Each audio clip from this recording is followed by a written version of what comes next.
So, here's a really big question for Easter. What are the implications for the empty tomb of Jesus? In 10 minutes or less. Go. Well, I'm going to, as I typically try to do, point out something kind of interesting, unique that a lot of people might not be aware of. I was not aware of this until I actually did one of my New Testament courses at Duke. However, once you become aware of it, it's not a secret, it's not hidden. Um, and if you have a good study Bible at home, it's probably highlighted for you. It is in mine. That is this. The Gospel of Mark has an appendix or a copyist's final codex, if you will. What do I mean by that? Well, all of the oldest manuscripts of Mark end with Mark 16:8. And it's a very odd, abrupt ending that puzzles people today, and it puzzled the early Christians back in the day. And they felt like, okay, this needs to be smoothed out a little bit to be made sense of.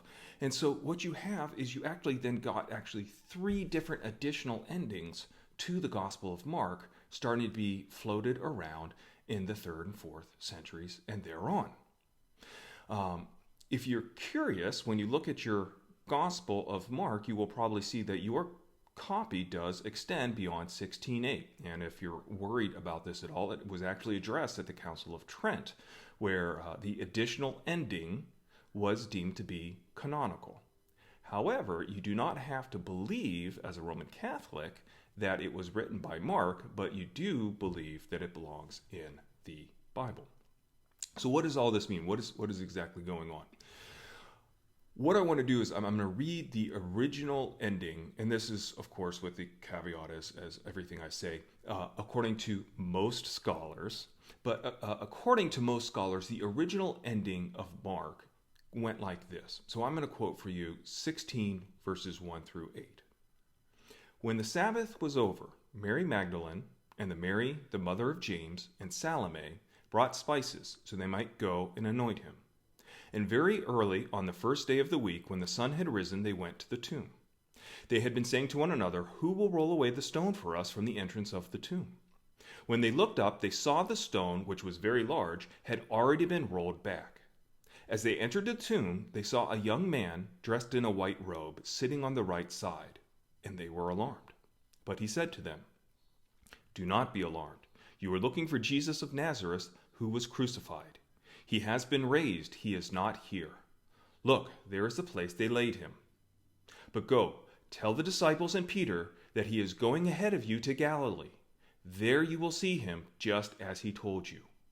So they went out and fled from the tomb, for terror and amazement had seized them, and they said nothing to anyone, for they were afraid. End quote. And that's it. That's how the original Gospel of Mark ends, with, they said nothing to anyone, for they were afraid.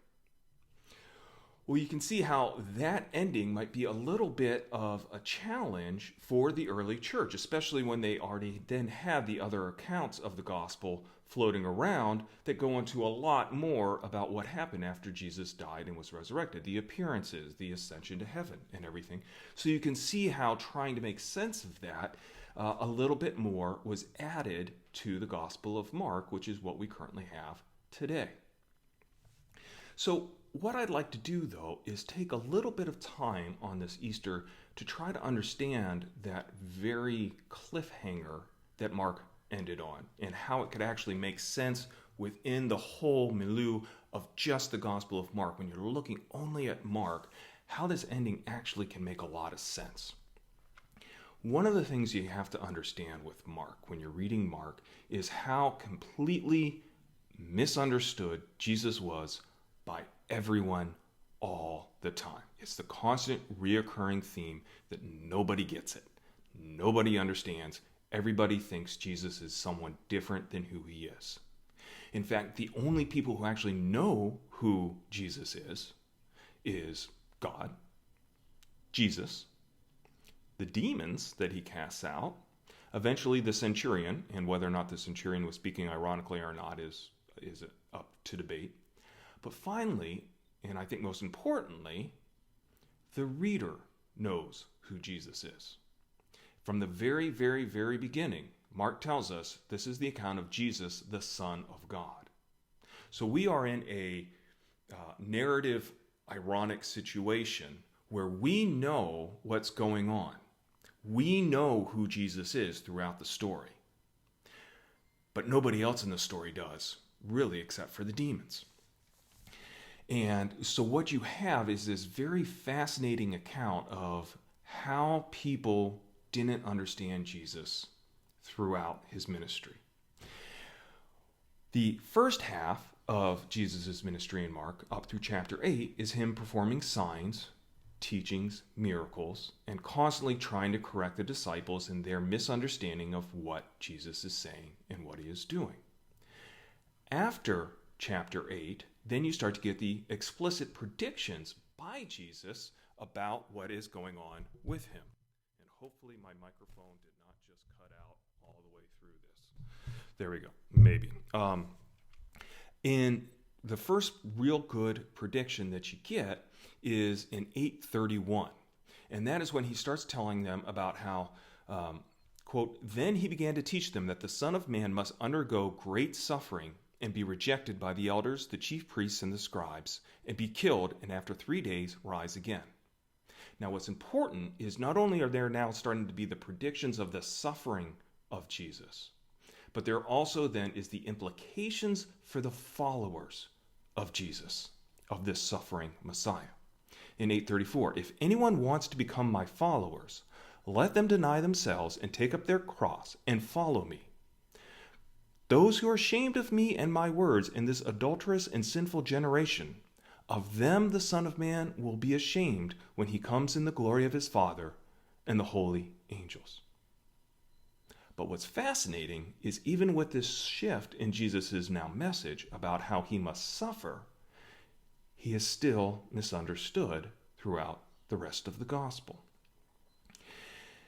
Those that were around him could not get their minds around this new concept that Jesus was bringing radical obedience unto death on the cross, and that is what a true Messiah is. And they don't get it. And even when he dies and is resurrected and the women are faced at the tomb with the knowledge of it's done, just as he said, they still don't understand, but they flee in terror. But here's the point about us being in the know. We know all along that Jesus was the Son of God. Mark's told us all along what is happening, what is predicted, and now what has happened. So we are faced as readers in reading this narrative with the challenge of there's an empty tomb. What are you going to do? You are told to go to Galilee to see Jesus. You also know what is implied in following him, that being taking up your cross and being ready to also suffer for the eventual eschaton of when the Son of Man comes back. So perhaps as a narrative work, this cliffhanger works very, very well in the challenge that it poses to the reader. The reader does not misunderstand who Jesus is. You're explicitly told. You know that he rose from the dead because it was predicted and then actually told to you by the probably angel in the tomb. The women, when faced with this, fled in terror. The question for you is, will you do the same or will you go to Galilee? Okay, well, happy Easter, everybody. I'm going to have a lot more to say about Mark and dive into him a lot more in the upcoming episodes. But in the meanwhile, take care of yourself, be safe, and be your sister's keeper. Cheers.